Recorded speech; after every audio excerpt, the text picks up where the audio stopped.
between the Persians sort of fall and before the Arabs get a navy. There's a lag there, and during that time, the Byzantines dropped their navy, and this was the problem. So then the Macedonians rebuilt it. It fell again. After the First Crusade, they tried to rebuild it again. After the Fourth Crusade, they're done. Yes. Yes, excuse me. Would you consider the Eastern Roman Empire as a Greek sort of empire? Because the Byzantine Empire, most of the leaders, the empires, they were from Greek descent, and they took a lot of the Greek culture and the Greek language and all that. Would you consider it as a Greek empire? And where the name came from, the Byzantine. My understanding is came from a location there where the Byzantium. They came, the settlers in the ancient times, of course, and they took the name from the Byzantium. Right. It was a Greek city. The Emperor Septimius Severus refounded it, tried to enlarge it. It was a Greek colony from Megara up till then.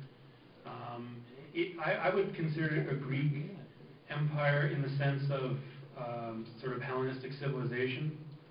It was not a Greek empire in terms of ethnicity, because it always sort of was a polyglot empire. There are plenty of Armenians, and different ethnic groups who became emperor. Same thing as the Roman Empire. Right, exactly the same. In fact, the true name of the Byzantine Empire is just the Roman Empire. It's not it's not a inheritor of. It's not a It's the Roman Empire. So, yeah, to the extent that the Roman Empire, but I think it was because it was located in the eastern half of the empire. It was much more Hellenized than the whole empire on both sides. Yes. Is there any interest on the part of universities or institutions to teach Byzantine studies? There is. In fact, we have a great right here in D.C.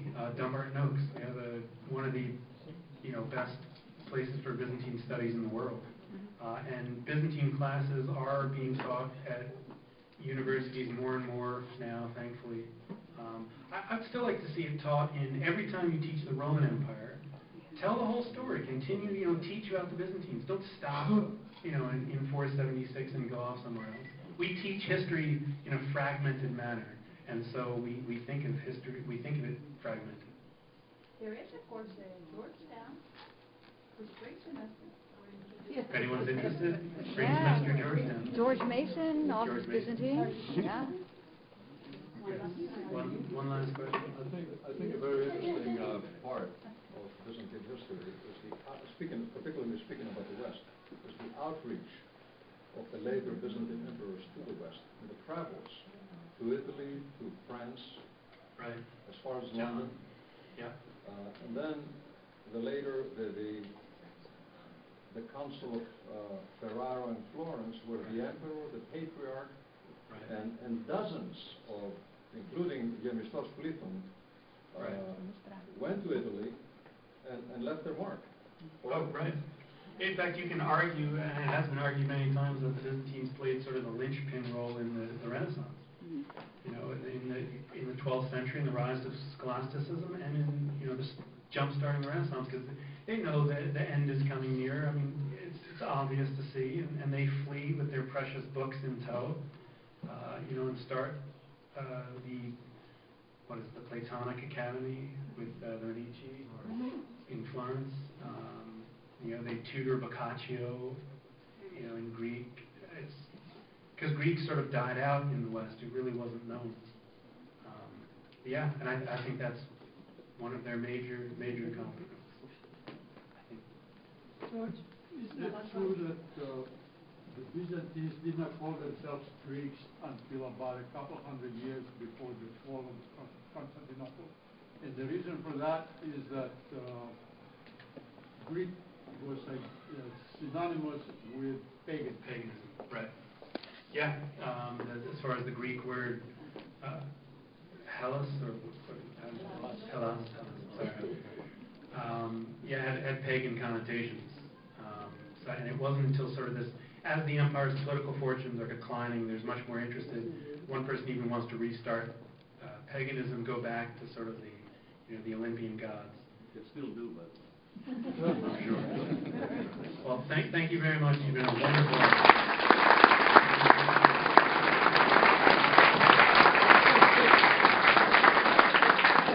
Thank you all. Thank you, Mr. Lars Brownworth. Since I don't have the authority to grant you Greek citizenship, I'm sorry. This is from Prometheas to remember this evening by. Thank you very much for a fascinating talk. And we'll thank you again.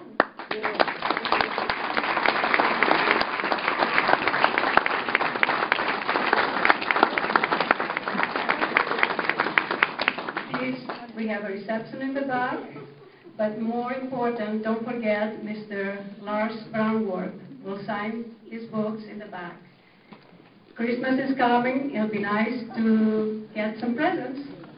Thank you very much. Have a good evening.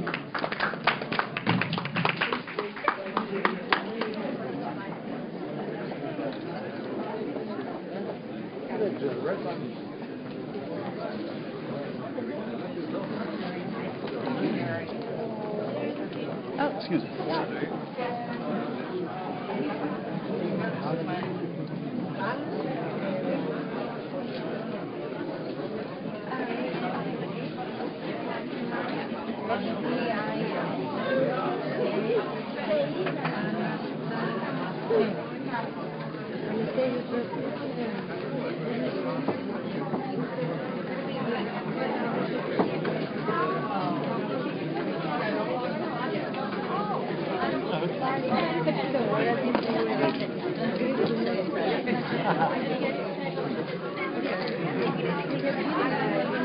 I'll come back and help you in just a minute.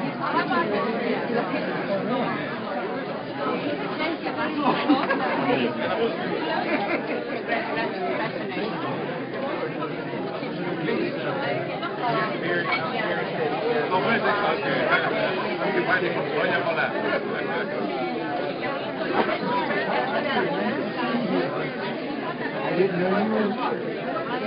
Your ears must be burning.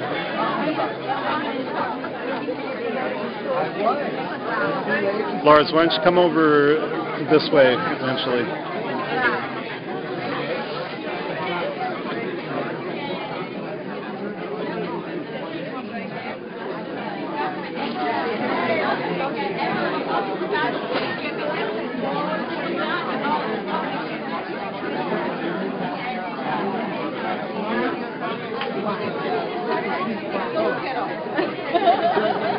I have